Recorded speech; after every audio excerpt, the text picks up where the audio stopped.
Muito boa noite para todo mundo que está aqui na live do Praticadamente. Bom dia, boa tarde, boa noite para você que está assistindo no YouTube ou ouvindo o nosso podcast através do Spotify.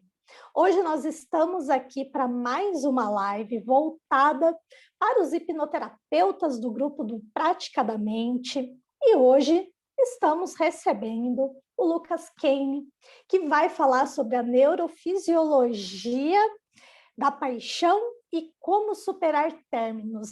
Mês de junho, mês dos namorados, então a gente está vindo com esse tema aqui para vocês. Lucas Kane, hipnoterapeuta, formado lá pela UFMG e daqui a pouquinho o Lucas vai me corrigir aqui se eu estiver errado, mas em ciências biológicas pelo UFMG, e está trabalhando nessa área.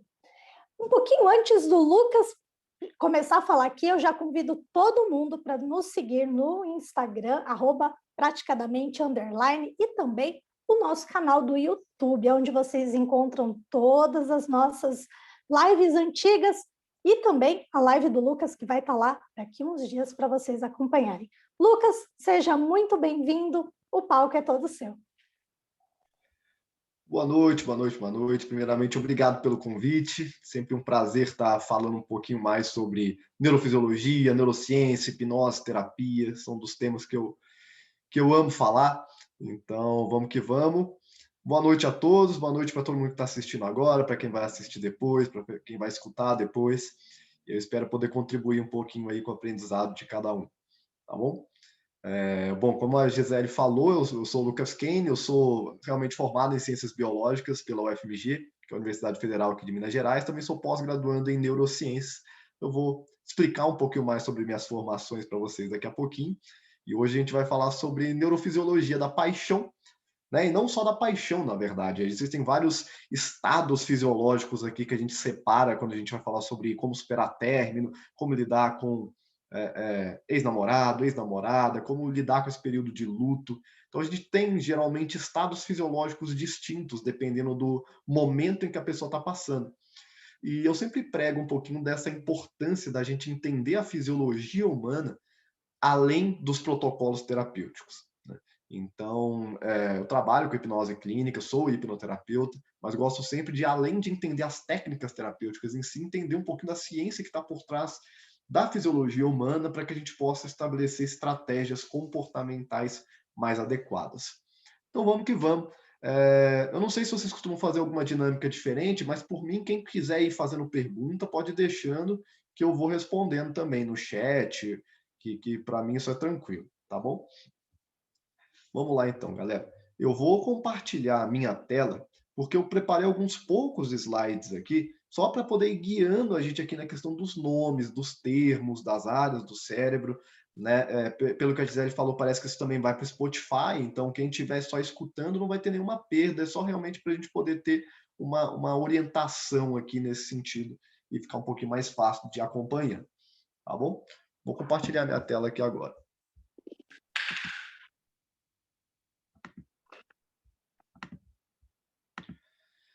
Vocês estão vendo a minha tela? Tá normal aqui para vocês? Tá tranquila a minha tela aqui? Tá, né? Ok, legal.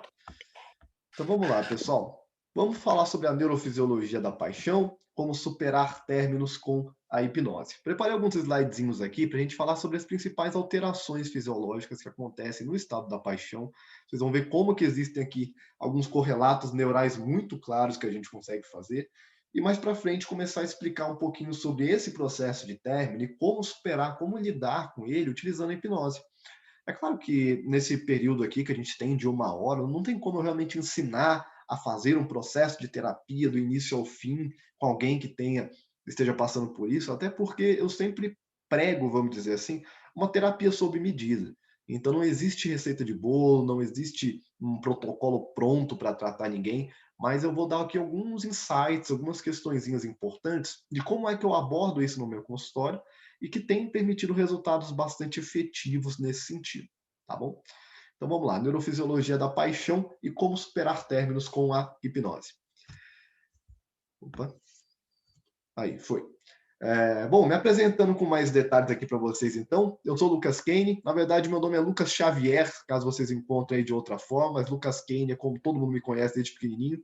Então, eu sou terapeuta e hipnólogo, trabalho com hipnoterapia aqui em Belo Horizonte. Estou aqui de BH, terra do Albertinho, Alberto Delísula, Robert, vários hipnólogos.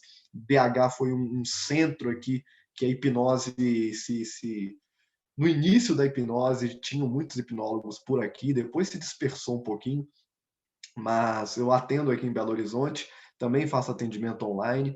Eu também sou biólogo formado aqui pela Universidade Federal de Minas Gerais, onde eu também estou finalizando minha pós-graduação em neurociências básicas e aplicadas. Então, a minha pegada realmente hoje é a neurofisiologia, a neuroanatomia aplicada aos processos de hipnose e terapia. Eu sou professor de terapia, hipnose e neurociência, eu já dou cursos nessa área há mais ou menos uns 3 anos, que eu faço cursos, treinamentos presenciais e online. Nesse período de pandemia, mais online, né? Mas antes dela, fazia alguns treinamentos presenciais também, palestras, etc. Sou membro da Sociedade Brasileira de Hipnose, fundador do Instituto Lucas Kane, que é de onde eu ministro os meus treinamentos. E estou deixando aqui meu Instagram e meu canal do YouTube para quem quiser me acompanhar. Eu sempre esqueço de falar isso depois, então já estou colocando no inicinho aqui para quem quiser acompanhar lá, tá bom? Meu Instagram é @lucaskanexm e o meu canal do YouTube é Lucas Kane Hipnologia. Se você pesquisar lá rapidinho, você já cai no meu canal também, tá? A minha missão aqui é ensinar hipnose terapia sob uma perspectiva neurocientífica e eu espero que isso possa agregar bastante para vocês nesse sentido. Vamos lá. Eu separei essa aula aqui em 4 módulos curtos, que a gente vai falar sobre neurofisiologia da paixão, ou seja, o que ocorre no cérebro da pessoa apaixonada.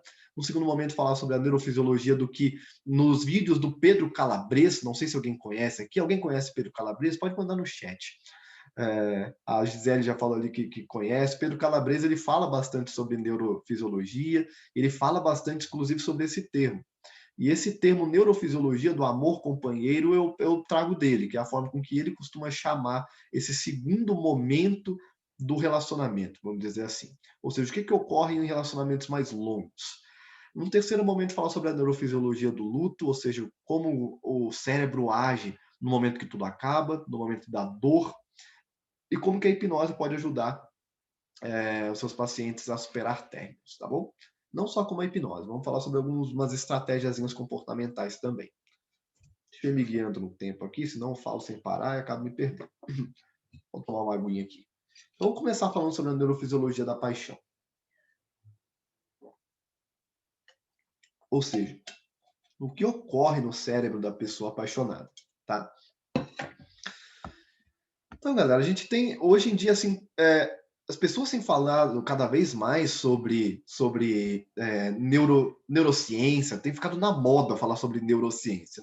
Cada vez mais a gente tem cursos, hipnose, neurociência, terapia, neurociência e tudo mais. E por mais que eu não seja aquele cara, eu sempre falo isso, eu não sou o cara chato que acha que tudo que a gente tem que fazer em terapia precisa ser científico, existe ali uma pegada filosófica, uma parte mais empírica, de feeling terapêutico. Existe a neurofisiologia real, que é realmente a gente encontrar correlatos aqui embasados em ciência de verdade. É isso que eu quero passar um pouquinho para vocês. A neurofisiologia ela nos permite ter uma noção muito maior sobre o que realmente está por trás das psicopatologias, dos transtornos e dos processos terapêuticos. Então a gente consegue ir um pouco mais longe, vamos dizer assim, realmente fazer um processo mais bem embasado, mais bem pautado, quando a gente entende esse processo neurofisiológico todo, tá? E o que eu estou passando para vocês é realmente neurofisiologia. Não é apenas um termo que eu estou colocando aqui para ficar mais bonito, é a neurofisiologia mesmo do processo que eu vou passar um pouquinho para vocês, tá bom? Marcinha perguntou se isso encaixa amores platônicos.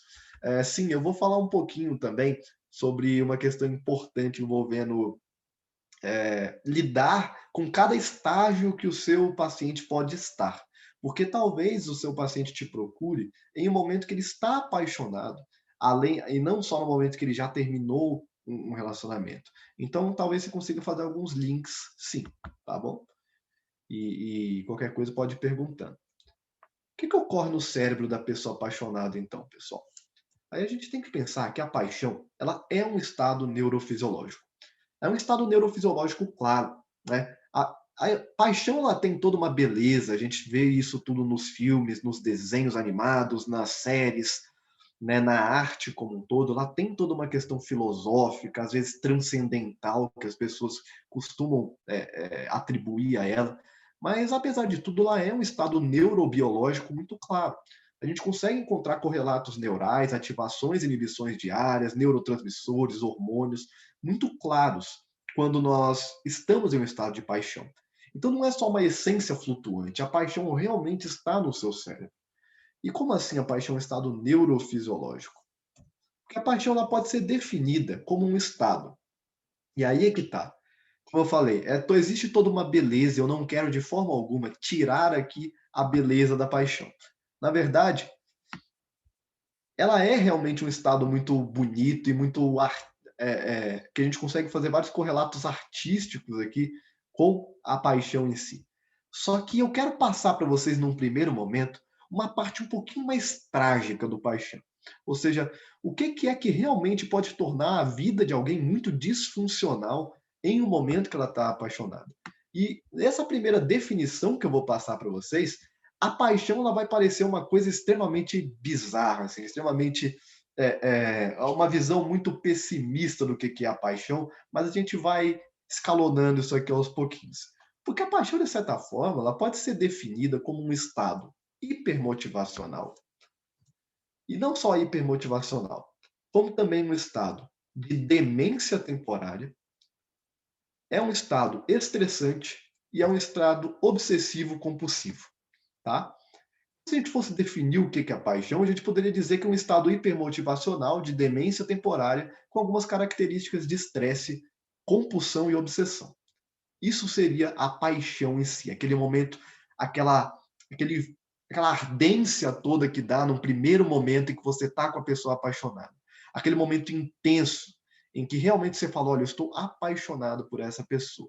Quem já passou pela paixão sabe exatamente do que é que a gente está falando aqui. Esse momento muito intenso que ocorre, que você consegue perceber claramente que o seu cérebro não está funcionando da mesma forma com que ele funcionava antes.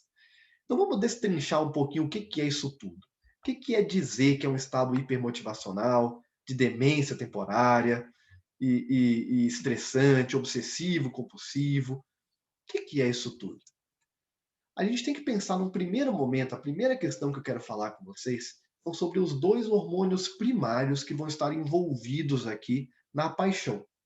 Ou seja, o primeiro hormônio que a gente vai falar é sobre a ocitocina e o segundo é sobre a vasopressina. A ocitocina e a vasopressina são dois hormônios que vão atuar em diversas vias, diversos processos metabólicos muito importantes, tá? A ocitocina aqui está escrito com C, pode ser escrito com X também, tanto faz. A vasopressina ela também é conhecida como ADH, hormônio antidiurético, tá? Então, aqui, só pelo nome, a gente já sabe que ela possui algumas outras funções que vão além do que a gente está falando aqui. Ou seja, a vasopressina, o ADH, o hormônio antidiurético, é justamente aquele hormônio que fica inibido quando você bebe o álcool. Ou seja, por que quem bebe, por que quem toma muita cerveja, seja o que for, vai tanto no banheiro? Porque existe uma inibição da vasopressina, do hormônio antidiurético. Então, por ele ser um hormônio antidiurético, você não vai ter mais o processo inibindo a diurese. Então, você vai no banheiro mais vezes. Né? A ocitocina ela tem algumas funções aqui bem amplas, principalmente, né, com relação à maternidade. Ou seja, a ocitocina que é o hormônio que vai permitir ali a ejeção do leite materno. Mas aqui, especificamente, eu quero falar sobre as funções que a ocitocina e a vasopressina têm para a paixão. Ou seja, nós vamos falar especificamente no estado de paixão, como que esses hormônios eles atuam, tá? Então, ocitocina e vasopressina elas vão atuar na paixão, gerando afeto, apego e preferência, principalmente. A gente pode resumir dessa forma. Ou seja, quando você está realmente apaixonado por alguém, vamos pensar, se o cara, imagina aquele cara, aquela mulher, seja o que for, que tem costume de ficar com muitas pessoas. Então você não é muito seletivo. Ah, eu vou para a festa, fico com 10, fico com 20, seja o que for, e de repente, de uma hora para outra, eu me pego apaixonado por alguém e eu só tenho olhos para essa pessoa agora. O que está acontecendo? A ocitocina e a vasopressina começam a se tornar cada vez mais altos ali na corrente sanguínea, os níveis de ocitocina e vasopressina se tornam cada vez mais altos, começando a gerar um processo de afeto, apego e preferência pela pessoa amada. Então é como se você pudesse gerar ali um momento de não ter olhos mais para outras pessoas, pelo menos momentaneamente, realmente focar naquela pessoa da qual você se apaixonou. Isso permite várias discussões que são muito pertinentes e muito constantes hoje em dia no universo da psicologia e das neurociências. Será que o ser humano deveria ser um ser monogâmico ou não? É uma questão que a gente se pergunta muito. E, nesse sentido, a gente desconfia que talvez o ser humano poderia ser um monogâmico sazonal. O que isso quer dizer? Que a gente tem ali períodos realmente de altíssima preferência por um único parceiro e momentos que não seria bem assim. Então, vocês vão ver que esse estado de paixão, ele não é eterno. Então, de uma certa forma, se a gente fosse pensar em questões meramente neurofisiológicas, existe essa teoria de que o ser humano seria um monogâmico sazonal. Isso quer dizer que ele teria preferência ali por um parceiro, por uma parceira, durante um período de tempo. E depois, talvez, iria realmente procurar outros parceiros. Mas isso é uma discussão que leva não só à neurofisiologia, como também a aspectos religiosos, filosóficos, valores, princípios, morais. Então, aqui a gente vai se restringir apenas ao que os neurotransmissores podem nos dizer sobre esse estado, tá bom? Então, são esses dois primeiros hormônios, a ocitocina e a vasopressina, que vão estar atuando nesse processo de apego, preferência e afeto, tá? Marcinha falou, sem medo do perigo, é isso mesmo. Vocês vão ver claramente que no processo de paixão, a pessoa ela fica totalmente desinibida, né? E é de que bom que está gostando da apresentação. Vamos lá. Bom, e aí o que que tá? A ocitocina e a vasopressina, então, eles estão aumentados durante a paixão. Então, eu vou falar sobre vários aspectos neurofisiológicos, depois eu vou falar com vocês se eles estão mais aumentados, mais diminuídos, o que que é que acontece com a paixão. A ocitocina e a vasopressina estão aumentados durante a paixão, tá? Por que que eu falo que a paixão é um estado hipermotivacional? O que que é hipermotivacional? Ou seja, um momento que a pessoa está muito motivada. Motivada a fazer o quê? Motivada a fazer de tudo pela pessoa amada, vamos dizer assim. Num primeiro momento de paixão, você fazer de tudo, você comprar presentes, você querer cuidar da outra pessoa, querer estar presente o tempo inteiro, isso não te dá nenhum mérito propriamente dito. Porque você está fazendo isso quase que de forma automática. Você entra num estado hipermotivacional que você quase que inconscientemente começa a querer fazer tudo por aquela pessoa. E por que que é um estado hipermotivacional? Porque vai envolver nossos sistemas de recompensa e motivação do cérebro. É o que eu estou mostrando nessa imagenzinha aqui. Envolvendo essas três áreas, a gente vai falar a neurofisiologia toda aqui do sistema de recompensa é algo bem complexo. Então a gente vai focar somente aqui no núcleo accumbens, que o núcleo accumbens ele é basicamente um núcleo final dessa cadeia de prazer e motivação no nosso cérebro. Tem várias outras áreas aqui envolvidas, mas o núcleo accumbens é uma área que é altamente ativada por um neurotransmissor chamado dopamina, e essa dopamina, ela basicamente gera o quê no núcleo accumbens? Gera o sentimento de prazer. E por gerar o sentimento de prazer, gera também motivação. O que tem a ver uma coisa com a outra? É só a gente pensar de que qual que é a lógica, qual que é o motivo pelo qual a gente sente prazer? É só para ser prazeroso? Não. É para que aquilo se torne realmente algo que vai nos motivar a querer mais em busca daquilo. Ou seja, os sistemas de prazer, eles têm uma função de nos deixar altamente motivados a ir mais em busca daquilo. É claro que o ser humano ele consegue burlar esse processo, mas em termos mais primitivos, a gente pode pensar que existe toda uma estrutura aqui evolutiva. O que é que mais gera prazer, né? Vamos lá, se alguém quiser deixar no chat aí, o que você acha que mais... Quais são as atividades que são mais prazerosas para o ser humano? O que a gente poderia pensar assim, olha, isso aqui realmente é uma das coisas que mais, que para o ser humano como um todo, é algo que é prazeroso, é algo que a gente tem costume de sentir prazer com isso. O que a gente pode pensar que são as atividades mais prazerosas para o ser humano? Para a gente poder fazer alguns correlatos aqui neurais e de não só neurais, como também evolutivos. Comer, dormir, gargalhar, comer, sexo, perfeito. Perfeito. Vamos pensar, por que a gente sente prazer com esse tipo de coisa? E mais do que isso, por que quando a gente vai comer, a gente sente prazer justamente com comidas muito gordurosas, por exemplo, né? Gordura, açúcar. Vamos pensar que em algum momento lá nos tempos das cavernas, nós tínhamos que lidar com alguns períodos de escassez. Nesses períodos de escassez, era interessante que nós tivéssemos reserva de gordura.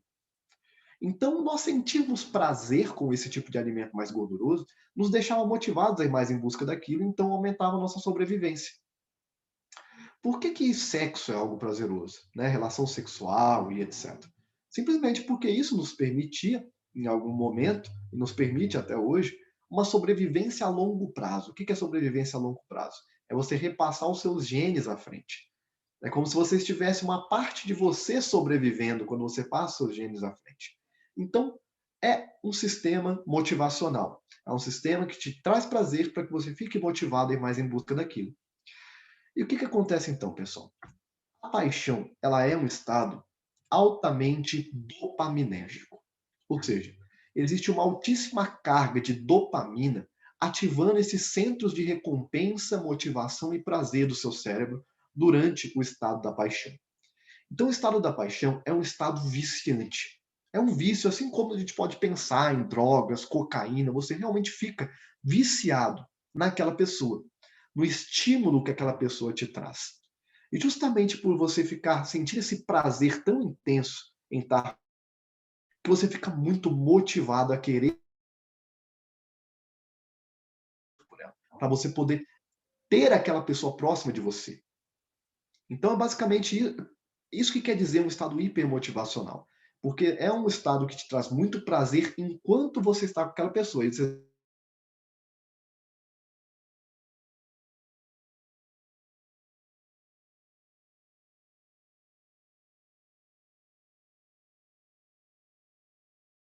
prazer muito grande, por isso ficar motivado em mais. Vamos lá, vamos continuar naqueles processos todos. Além de ser um estado hipermotivacional. Além de ser um estado hipermotivacional, também é um estado de demência temporária que eu falei com vocês. Como assim de demência temporária, Lucas? O que isso quer dizer? Aqui ainda mostrando essa mesma via, tá vendo que está mostrando ali o córtex frontal? Existe uma estrutura do nosso córtex frontal, que é essa parte mais externa, frontal, e especificamente o córtex pré-frontal dorsolateral, que é a parte bem na nossa testa, que existe uma divisão exata desse nosso córtex pré-frontal, que está relacionado com funções executivas frias. O que são isso? Por exemplo, a nossa capacidade de analisar o que nós estamos fazendo, a nossa capacidade de fazer planejamentos futuros, a nossa capacidade de racionalidade, de pensar com a razão, utilizar a razão nos momentos importantes, a nossa inibição de impulsos, nossa capacidade de inibir aquele impulso, aquela impulsividade que o próprio núcleo accumbens nos traz. O núcleo accumbens, a amígdala cerebral, outras áreas, podem fazer você ficar muito impulsivo. E o córtex pré-frontal, ele inibe esses impulsos. O córtex pré-frontal dorsolateral, então, que tem a ver com nossa capacidade analítica, de planejamento, de racionalidade, inibição de impulso, está reduzido durante a paixão. A atividade do nosso córtex pré-frontal dorsolateral possui uma inibição nesse momento. E é por isso que a gente faz coisas das quais a gente só vai se arrepender muito depois. Você chega ao ponto de, sei lá, a se mudar, sair do seu emprego para viver com a pessoa, fazer uma tatuagem do nome da pessoa. Você faz um monte de coisa que você só vai se arrepender muito depois, quando seu córtex pré-frontal voltar a funcionar, né? Então é a mesma coisa que acontece quando você usa. Vamos fazer mais uma vez o exemplo do álcool aqui. Por que quando a gente fica bêbado, a gente faz tanta besteira? Porque o nosso córtex pré-frontal está inibido naquele momento. Então a gente não consegue pensar muito bem o que a gente está fazendo, a gente não consegue racionalizar, analisar, planejar muito bem. A gente só está agindo de forma totalmente automática e impulsiva naquele momento. É por isso que a paixão é um estado de demência temporária. Então a gente começa a ver como que a paixão ela não é uma coisa assim tão perfeita. Por que é um estado de estresse também? Aqui eu estou mostrando para vocês esse eixo HPA, que é um eixo bem complexo, a gente não precisa aprofundar tanto, mas é basicamente o processo que acontece no nosso cérebro quando ocorre, por exemplo, uma reação de medo, alguma coisa que precisa te gerar estresse ou ansiedade, né? O que é que acontece aqui? A gente tem o hipotálamo, a adenohipófise, o córtex adrenal. Em algum momento, por qualquer motivo, vamos pensar assim, vamos supor, você acabou de ver um predador, vamos pegar um animal qualquer, acabou de ver um predador, a amígdala cerebral, que é uma estrutura de medo ali, vai ativar o hipotálamo, que vai ativar. E o que a gente precisa saber é que no final dessa cascata toda, vai ocorrer liberação de um hormônio chamado cortisol. Tá?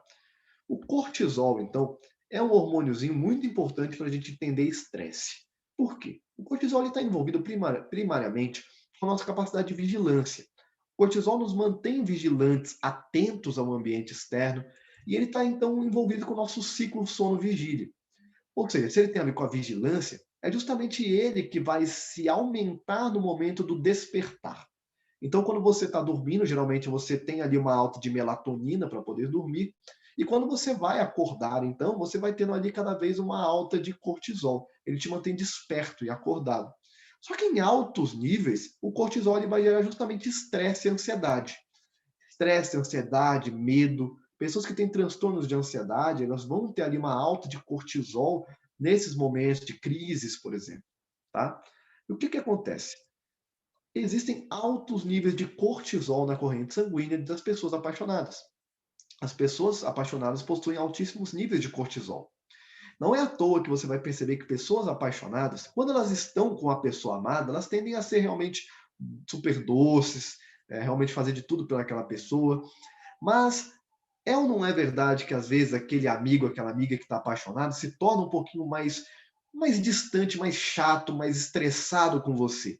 É muito comum que essas pessoas se tornem altamente estressadas, até porque é uma busca incessante de fazer as coisas darem certo ali. Então existe um certo estresse envolvido na paixão propriamente dita. Se for ainda uma paixão ali não correspondida, o estresse ele vai ficar mais claro ainda. Ou seja, a pessoa está ali totalmente voltada nos seus pensamentos obsessivos, que a gente vai falar daqui a pouquinho, para fazer aquele negócio dar certo, e muitas vezes não dá. Né? E por fim, eu falei que era um estado obsessivo compulsivo. Por que obsessão e compulsão? Essa moléculazinha, essa fórmula química que está aqui do lado, é a serotonina. A serotonina é um hormônio que é muito falado, muito mencionado hoje, como se fosse o hormônio do prazer e bem-estar. E realmente ele possui essas funções, mas não só isso. Ela vai estar envolvida com o nosso humor, com o sono, com o apetite, com a temperatura corporal, funções cognitivas, vai estar envolvida com um monte de coisa. E sim, ela também regula o nosso humor. Tá? Então, pessoas que possuem, por exemplo, depressão, tendem a utilizar antidepressivos que vão justamente atuar ajudando a aumentar a disponibilidade de serotonina. Mas o que acontece? Além da depressão, a gente tem um padrão de baixos níveis de serotonina em pessoas que possuem transtornos obsessivos compulsivos, também chamados de TOC, né? Ou seja, os TOCs. E justamente na paixão isso é muito contraintuitivo, mas já foi encontrado que há uma diminuição nos níveis de serotonina durante a paixão. A gente pensa, caramba, diminuição, exatamente, existe uma queda nos níveis de serotonina com pessoas que estão apaixonadas. E é por isso que eu falei com vocês que por ser um estado prazeroso, não quer dizer necessariamente que a pessoa está mais feliz, embora ela tenha ali momentos de altíssima felicidade, a gente também vai reparar que muitas vezes as pessoas que estão apaixonadas, elas só se sentem felizes enquanto está tudo bem com a pessoa amada. Se qualquer coisinha tiver errado, a pessoa tende a realmente entrar num estado extremamente depressivo. E é justamente por isso que se você estava ali num momento de muito de paixão com alguém, de repente o relacionamento acaba, pelo fato de você já estar com baixos níveis de serotonina, a pessoa ela tende a afundar numa depressão nesse momento, porque ela já tem ali baixos níveis de serotonina durante a paixão. Então esses são os correlatos neurais aqui sobre a paixão propriamente dita. Eu quero saber se ficou alguma. Deixa eu ver se no chat chegou mais alguma coisa. Alguém ficou com alguma dúvida, alguma coisa que não ficou clara desses correlatos neurais? 8 ou 80, bem assim. Exatamente. Elza, adoro seus conteúdos, assistindo de Portugal. Oi, Elza. Olha só, abraço para a galera de Portugal. Tenho vários alunos lá de Portugal também. Espero que você consiga assistir. São 1h30 já por aí, mas vamos que vamos. Então, como a Marcinha falou, 8 ou 80. É bem comum que a pessoa apaixonada ela realmente tenha esse processo mais não equilibrado, mais desequilibrado, vamos dizer assim, tá? Identificando as amigas todas. Isso é o mais importante, quando a gente consegue trazer para para a vida real, para o mundo real. Vamos continuando aqui, então.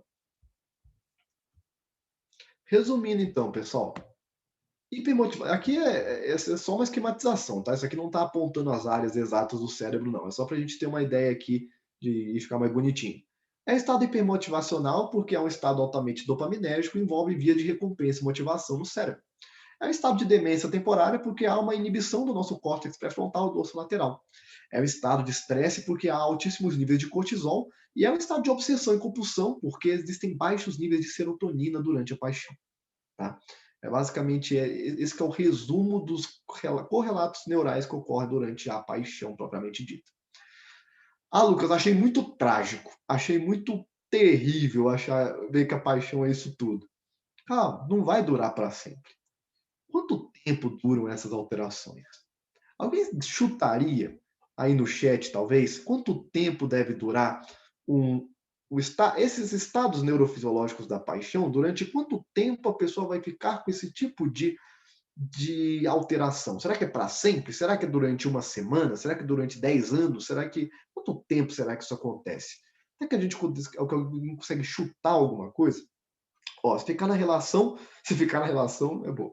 Chuta 1 ano. Dias, menos de 1 mês, legal. Vamos ver como é que é. 2 ou 3 meses, ok. Pessoal, é muito variável. 6 meses, para 6 meses. É muito variável. A gente teve aqui de 1 ano, 1 mês, 14, se for platônico, 14 anos, 9 anos mais. Se for platônico, se torna tudo mais difícil, né? Ou seja, você fica ali no estado... Porque o que acontece? Quando o amor é platônico, você nunca chega realmente a ter a relação com a pessoa. E pelo fato de você nunca ter a relação próxima com a pessoa, vocês não passam para a próxima fase. Então, realmente, você prolonga esse processo. Porque você está ali apaixonado, correndo atrás da pessoa, e você nunca chegou realmente até a oportunidade de viver com aquela pessoa para vocês chegarem no segundo estágio. Mas se vocês estivessem realmente juntos, vocês chegariam no segundo estágio e vocês chegariam num momento de fim dessa paixão também. Tá? Não tem como a gente fugir disso. A paixão acaba. Coloquem isso na cabeça de vocês. Paixão sempre acaba. Lucas, mas eu tô num relacionamento aqui já há 20 anos e estou muito feliz. Sem problema. Às vezes a gente até fala, né? Eu sou apaixonado pela minha esposa, apaixonado pelo meu esposo. Mas eu estou falando aqui especificamente sobre esse estado neurofisiológico que a gente chama de paixão. Isso acaba.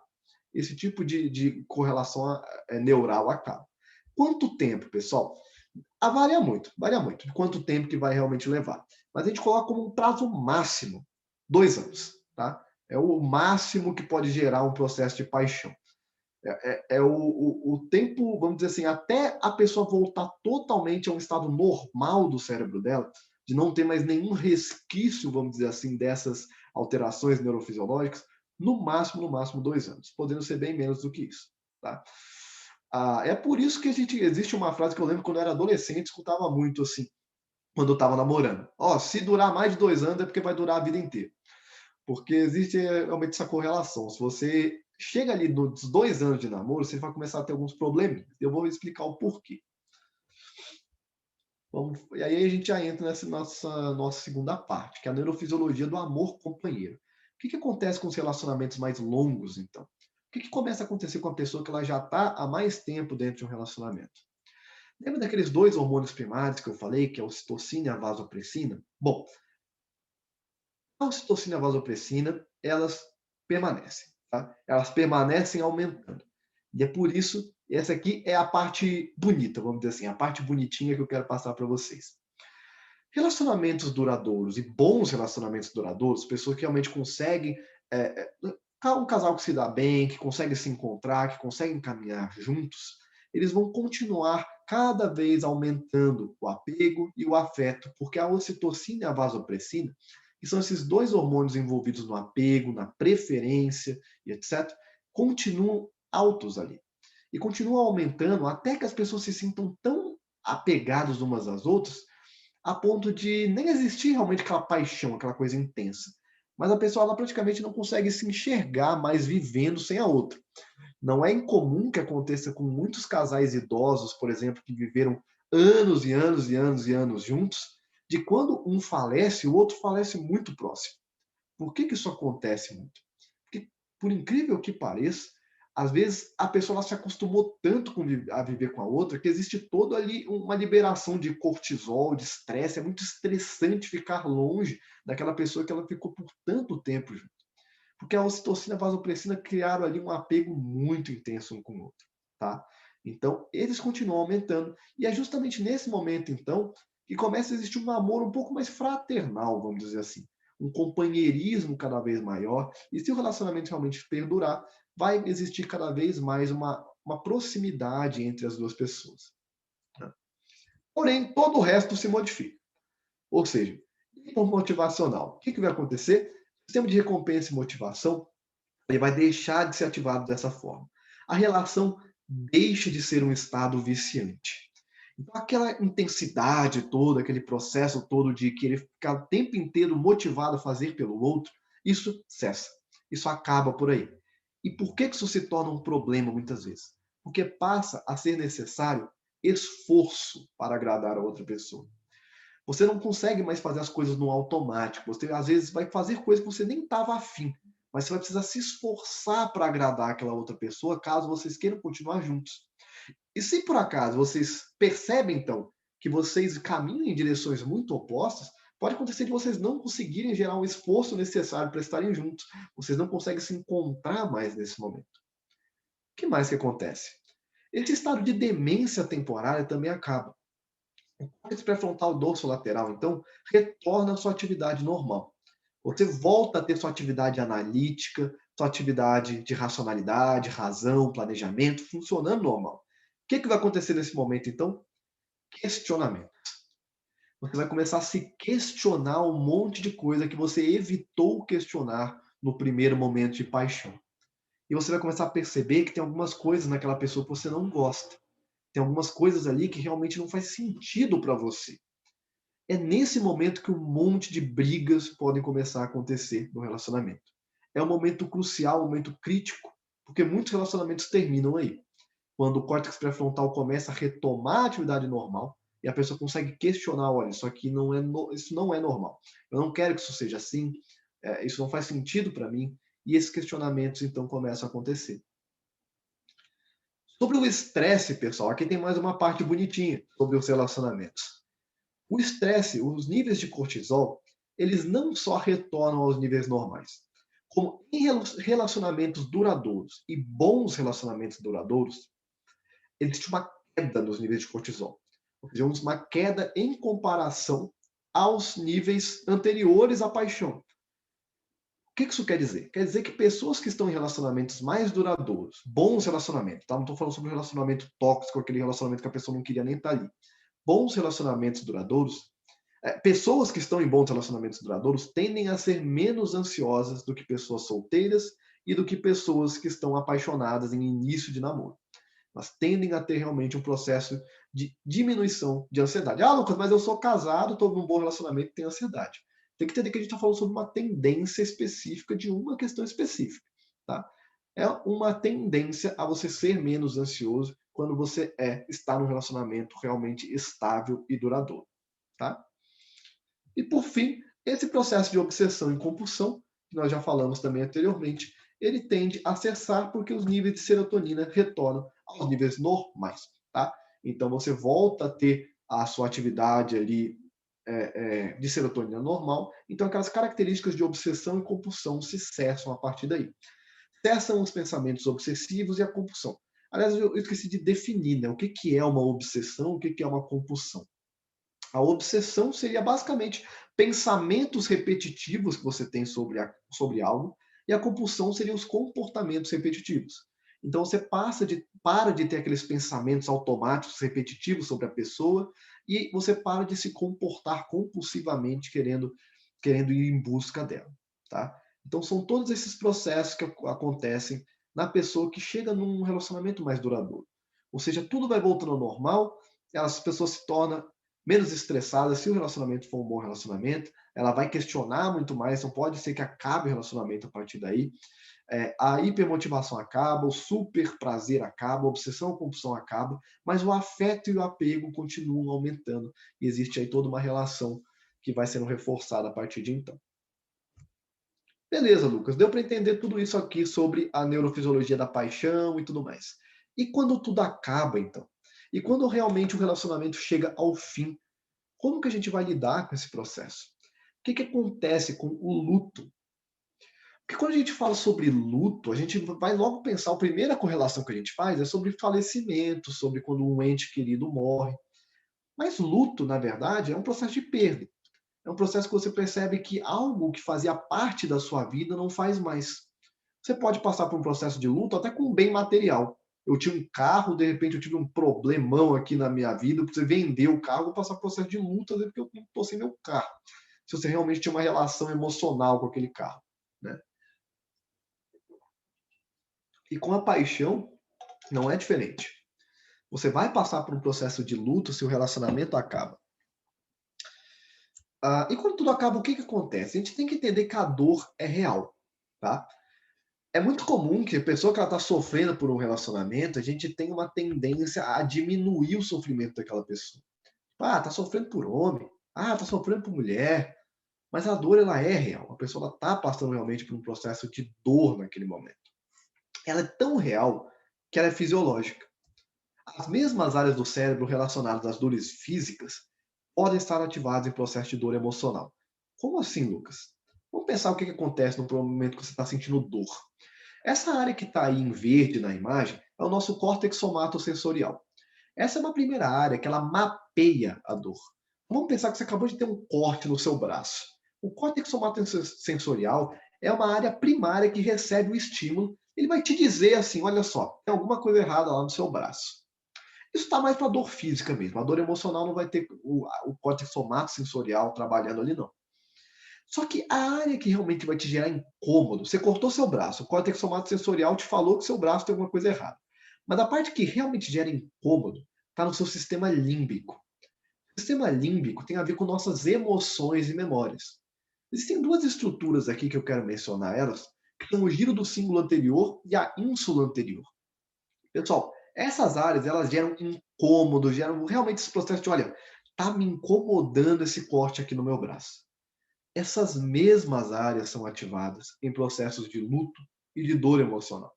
Ou seja, a dor emocional, a dor do luto, é uma dor tão fisiológica quanto um corte no seu braço. Existe realmente um processo fisiológico acontecendo ali. Lucas, e como que a gente vai lidar com isso tudo, então? Se existe realmente uma área do nosso cérebro ali, será que eu vou ter que fazer uma cirurgia para poder remover isso? Não, não precisa fazer isso. Porque a gente consegue alterar a forma com que os nossos neurônios se conectam com as palavras. Existe a possibilidade de a gente gerar neuroplasticidade, tá? Então a gente já entra em como a hipnose pode ajudar. Como ajudar seu paciente a superar um término, levando em consideração tudo que a gente conversou aqui, tá? Como eu falei, eu vou falar um pouquinho aqui sobre alguns aspectos importantes, né? A gente tem 10 minutinhos aqui e vai dar tempo da gente falar um pouquinho sobre alguns processos importantes fisiológicos e como que você pode ajudar, o que que você tem que levar em consideração na hora de acolher um paciente que está vivendo por isso, que está vivendo isso nesse momento. A primeira coisa que você tem que perguntar é realmente o fim? Ou seja, tem volta? Porque eu já vi terapeuta começar a fazer uma terapia, vamos dizer assim, para superar um término de relacionamento, sem se certificar se realmente aquela pessoa estava certa que queria terminar. Aí é meio que você tentando enfiar a goela abaixo a pessoa que ela precisa terminar, que ela precisa superar o negócio. E não é assim. Nós, enquanto terapeutas, nós trabalhamos em cima do mapa mental da pessoa. Então a gente entende o que aquela pessoa quer de fato. E na maioria das vezes, a pessoa ela vai ter ali um resquício de dúvida ainda. Será que tem volta? Será que não tem volta? Será que é melhor acabar? Será que não é? É realmente o fim? Como que você chega nessa conclusão? Bom, primeiramente com um bom processo de anamnese, tá? Eu gosto de ensinar muito para os meus alunos a Clean Language, por exemplo, mas se você conhece, por exemplo, metamodelo, ou qualquer tipo de análise ali que você consiga ir estruturando o caminho mental daquela pessoa, o que que realmente está por trás da queixa dela, você vai conseguir extrair com mais detalhes se realmente aquele é o momento de fim ou não. Você pode perguntar claramente, olha, mas você acha que tem volta? E se sim, por quê? Se não, por quê? O que te faz chegar nessa conclusão, né? Eu gosto sempre de usar a linguagem limpa, o clean language, só que já é todo um estudo à parte aqui que a gente iria entrar. Mas além da anamnese em si, dá para você fazer alguma rotina de hipnose, de terapia, para ajudar a pessoa a entender isso? Dá. E eu gosto de utilizar terapia de partes nesse caso. A terapia de partes é todo um universo à parte também. Mas como que a gente pode exemplificar aqui uma forma simples de você fazer isso? Entendendo que todo comportamento tem uma intenção positiva. Toda emoção tem uma intenção positiva. Se a pessoa ela está dividida quanto a terminar ou não terminar, voltar ou não voltar, é porque existe uma parte dela que enxerga uma intenção positiva em voltar e tem uma parte dela que enxerga uma intenção positiva em não voltar. Você pode pedir para a pessoa imaginar realmente que ela está numa estradinha ali, tem um caminho à direita, tem um caminho à esquerda, no caminho à direita você volta, no caminho à esquerda não volta. Qual a intenção positiva para ir para o caminho à direita? Qual é a intenção positiva para ir para o caminho à esquerda? Ou seja, o que há de bom em voltar? O que há de bom em terminar? Aí, conseguiu entender esses aspectos bem? Você faz um colapso. Como que eu posso ter tudo de bom que eu teria do lado direito e tudo de bom que eu teria do lado esquerdo, ou pelo menos boa parte deles? A pessoa ela vai precisar escolher um caminho, mas ela não precisa escolher as intenções positivas. Exemplo, a pessoa vira e fala assim, olha só, eu quero terminar porque o meu ex-namorado, ele é muito grosso, ele me trata mal, o relacionamento é abusivo. Ah, mas eu também às vezes penso que eu quero voltar porque eu me sinto mais segura com ele, porque ele me traz proteção, sei lá. Mas beleza, e como que você pode ter proteção, ter estar segura e ao mesmo tempo não ter que lidar com grosseria e etc. As pessoas podem virar e falar assim, olha só, eu acho que se eu conversar bem, pedir para o meu ex-namorado ir para uma terapia, eu acho que pode ser que as coisas mudem. Se a pessoa chegar nessa conclusão, não é você que vai falar, não, está errado. Não, se a, então, tá, então, primeiramente, vamos testar isso, se a pessoa chegar nessa conclusão. Agora, não, a pessoa vira e fala, olha só, eu acho que realmente eu posso terminar, e esse processo de me sentir segura, eu vou fazer comigo mesmo. De me sentir segura, olha só, eu acho que eu posso ser segura, eu posso encontrar um novo relacionamento, eu posso ser feliz dessa forma. Então, você meio que colapsa as intenções positivas nesse momento. Beleza, e aí depois do momento que ela chegou na conclusão, ela falou, olha só, Lucas, ela chegou na conclusão que ela quer terminar mesmo. E agora? Agora é hora de atuar no cérebro.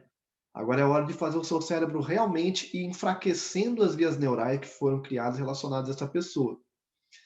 Aí o que a gente vai gerar? Neuroplasticidade. A neuroplasticidade nada mais é do que a capacidade do nosso cérebro se moldar, se modificar perante novos estímulos. E além de simplesmente, como que a gente vai gerar essa neuroplasticidade? Através de estratégias comportamentais aliadas à terapia. Então, eu sempre gosto de, nesse tipo de terapia, não me restringir ao consultório. Realmente ensinar essa pessoa a levar isso para o dia a dia dela. O que tem de estratégia comportamental, pessoal? Exercício físico. Por que exercício físico, Lucas? O que tem a ver?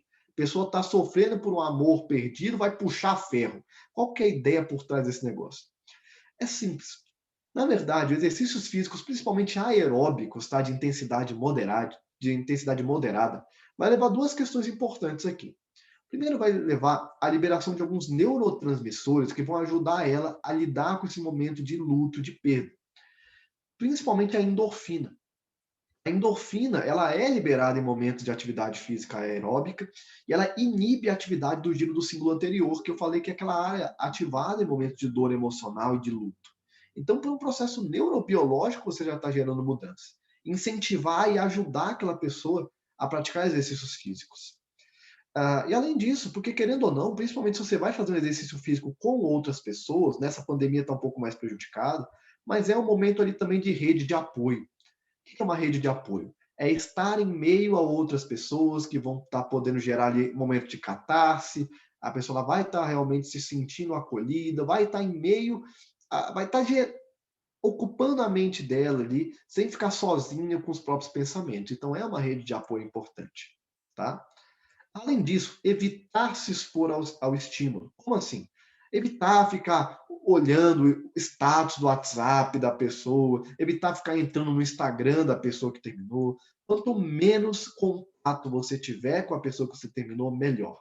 Ah, Lucas, mas esse é o meu ex-marido, eu tenho que falar com ele porque a gente tem filho juntos. É um caso à parte, infelizmente você vai ter mais dificuldade, não tem muito como a gente fugir disso, tá? Mas enquanto você puder evitar esse estímulo, evite. Evite ficar reativando redes neurais que te lembrem aquela pessoa. Perfeito? Saber dizer adeus, ou seja, é realmente você se libertar. É conseguir olhar nos olhos daquela pessoa e dizer, agora realmente termina aqui para mim isso. E o que, que eu gosto de fazer para ajudar a pessoa a dizer esse adeus? Existem algumas estratégias, até de PNL mesmo, para ajudar a pessoa a parar de ficar focando na saudade que ela tem dos momentos bons e ajudar ela realmente a enxergar o que, que levou ao término. Eu gosto de pedir para a pessoa imaginar que ela está sentada numa sala de cinema e que ela está vendo aqueles momentos bons todos ficando preto e branco, diminuindo a submodalidade, aquele negócio todo.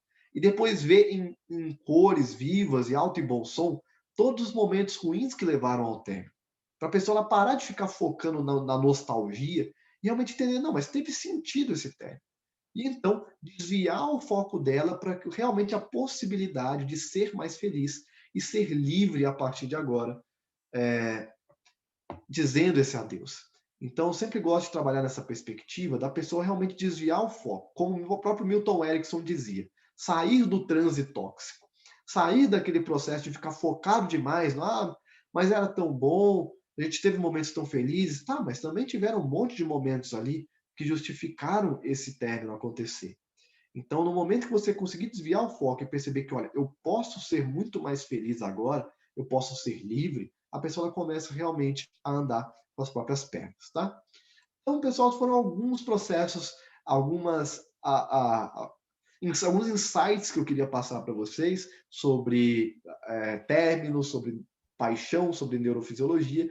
Espero que isso tenha ajudado um pouquinho vocês a entenderem como funciona a paixão, amor, luto e como vocês podem ajudar seus clientes nesse sentido. Perfeito? Se tiverem dúvidas, fique à vontade para deixar aí. Lucas, sensacional. Agora a gente precisa de uma live para superar o término dessa live, só digo isso. Uai, que bom que vocês gostaram, que bom que vocês gostaram. Aqui no nosso bate-papo tiveram 2 comentários. Tá, o primeiro, quando você começou a falar sobre luto, que o Andréa escreveu o seguinte, né? Que a diferença, muitas vezes, de você querer terminar um relacionamento e de precisar terminar um relacionamento, né? Então, às vezes, você precisa, mas isso não quer dizer que quer, né? Perfeito. Que é dentro... E como que a gente trabalha nesse sentido, então? Se a gente for pensar, o ser humano ele só age em busca de prazer ou fugindo de uma dor. Então, enquanto a pessoa ela não conseguir enxergar realmente uma motivação clara em fazer algo acontecer, aquilo ou não acontece, ou vai acontecer contra a vontade, com muito sofrimento. Então, isso que o André está falando é realmente muito importante e interessante, porque esse precisar, a gente tem que pensar que tipo de precisar é esse precisar. Será que realmente precisa? Né? O que te faz pensar que precisa? E se precisa, então, colocar na balança, ou seja, será que existe um prazer maior em terminar ou em não terminar? Existe uma dor maior em terminar ou em não terminar? É a mesma coisa que eu costumo fazer quando, por exemplo, terapia para emagrecimento, a pessoa que ela não consegue se determinar a ir na academia. Existe uma dor envolvida em ir para a academia, mas também existe um prazer. Então é começar a estimular o prazer envolvido na mudança, a dor envolvida em não mudar, e entender realmente que tipo de precisar é isso, que tipo de querer é isso, e explorar isso mais a fundo, né? Acho que é mais ou menos isso. É mais ou menos isso, e aqui eu considero até, por exemplo, em relacionamentos abusivos, em que, às vezes, a pessoa ela entende que ela precisa terminar e, ao mesmo tempo, ela tem aquele dilema, porque ela tem uma perda, vamos assim dizer, no término desse relacionamento, né? Sim, e aí a gente tem que pensar uma primeira questão, é que nosso papel enquanto terapeutas não é convencer alguém de que aquela pessoa deva fazer ou deixar de fazer alguma coisa. Essa pessoa ela deve chegar nessas conclusões por conta própria. Então, se ela virar para você e falar, olha só, Lucas, eu vivo um relacionamento abusivo, mas eu tô bem, eu quero viver um relacionamento abusivo. É meio bizarro a gente pensar nisso, né? Eu não consigo imaginar que a pessoa realmente está bem vivendo um relacionamento abusivo. Mas não sou eu que vou virar para ela e falar, não, você tem que terminar. Porque não é meu papel enquanto terapeuta fazer isso. Né? Isso está mais para a amiga, para a parente fazer, não é realmente nosso papel enquanto terapeuta. Mas, na maioria das vezes, a pessoa, na verdade, ela quer terminar, mas ela tem medo. Ela quer terminar, mas existe ali um resquício de um prazer. Aí a gente vai começar a intensificar essa busca por assumir o protagonismo da própria vida e cada vez enfraquecendo aí esse pequeno prazerzinho, esse medo que faz a pessoa não conseguir tomar essa decisão que é tão importante para ela. Perfeito. E aí a Marcinha já emenda aqui a pergunta. E as armadilhas da recaída, né? Como preparar para não correr tantos riscos, né? O caso de mulheres que amam demais. Ok. Vamos pensar. O que a gente pode pensar de recaída? A primeira questão é realmente isso de você evitar ao máximo ficar se expondo a estímulos que te lembrem aquela pessoa. É tiro e queda. Você tá ali super bem, daqui a pouco vê uma foto da pessoa, já tá com outro, já tá com outra, e aquilo reativa um monte de vias neurais. Então, olha, se você acha que você vai realmente ter essa recaída, olha, bloqueia, exclui. Não se permita, pelo menos não num primeiro momento, se expor a qualquer estímulo relacionado àquela pessoa. Aí é realmente fazer um bom processo de terapia, alguém que vai poder te ajudar nesse sentido. Algo que você pode fazer é reforçar em auto-hipnose esse processo de mudança, né? Praticar diariamente uma auto-hipnose ali, se enxergando como uma pessoa livre, né? Não é nem auto-hipnose para você ficar imaginando o término, mas é auto-hipnose você se imaginar como uma pessoa confiante e livre, vivendo sua vida, seja sozinho, seja com outras pessoas, a realmente viver de uma forma mais confiante. Muito bem, Lucas. Ó, gratidão aqui do Grupo Praticadamente por você ter vindo aqui falar sobre esse tema. Eu ainda deixo... Ah, Marcinha colocou aqui, stalkear é recaída? Uma Stalkear pergunta... stalkear, vamos dizer assim, se você não tinha o hábito de stalkear, de repente stalkeia, você teve uma recaída, vamos pensar assim. A partir do momento que você já está stalkeando direto, aí você nem realmente se deu a chance ainda de se ver livre. A partir do momento que você começa a stalkear, realmente você está reativando vias neurais. Então, eu consideraria que sim, na maioria das vezes, stalkear vai ser uma recaída no processo. Não stalkeie. Não está ok. Não stalkeie. Posso Muito bem. perguntar? Pode, Marcinha. Lucas, me diz uma coisa. Tu estava falando dos casos das pessoas que já têm algum tipo de transtorno, tipo TOC, né? Uhum. Aí, no caso dessas mulheres que amam demais, tem esses homens que acabam causando feminicídio, coisa e tal. Tem, através da hipnoterapia, auxiliar essas pessoas, porque às vezes, por exemplo, tem mulheres ou homens que já entendem que estão numa fase psicótica. Sim. E querem frear isso ou acabar com isso, né? Tão consciente, mas não ao ponto de tomar atitude e virar a página, entendeu? Isso já é considerado como o outro transtorno que tu falou. Aí é outro caso de cuidados ou multidisciplinar, juntando psiquiatra, psicólogo. Ou dá para se resolver somente com a hipnoterapia, visto que a pessoa está procurando essa ajuda. Perfeito. Perfeito. Isso é importante, a pessoa está procurando ajuda ali. Mas vamos pensar o seguinte, qualquer transtorno mental, qualquer transtorno mental, ele vai ser um conjunto entre uma predisposição genética e fatores estressantes ambientais. Ou seja, vamos pensar qualquer coisa, depressão, ansiedade, toque, seja o que for.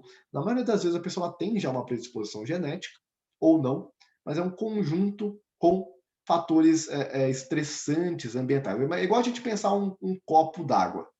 Vamos pensar o seguinte, imagina um copo d'água, que a quantidade de água que tem nesse copo é a predisposição genética que você tem a desenvolver algum transtorno. E tem um monte de cubinho de gelo, que quer dizer os fatores estressantes que você vai viver ao longo da vida. E toda vez que você coloca ali um cubinho de gelo, tem mais chance de transbordar, certo? Porque você está ali colocando o conteúdo ali naquele, um cubinho de gelo, pode pensar uns dados, qualquer coisa que você coloca nesse copo, vai começar a ficar cada vez mais cheio até transbordar. Se você tem muita água, ou seja, muita predisposição genética, bastam pequenos fatores estressantes que isso começa realmente a transbordar. Se você tem pouca predisposição genética, mesmo assim, se você tiver muito fator estressante, vai transbordar. Então, é assim que a gente pensa nos transtornos mentais. Por que eu estou falando disso? Porque, muito provavelmente, qualquer transtorno mental pode ser melhorado através de psicoterapia, porque mesmo que haja um processo de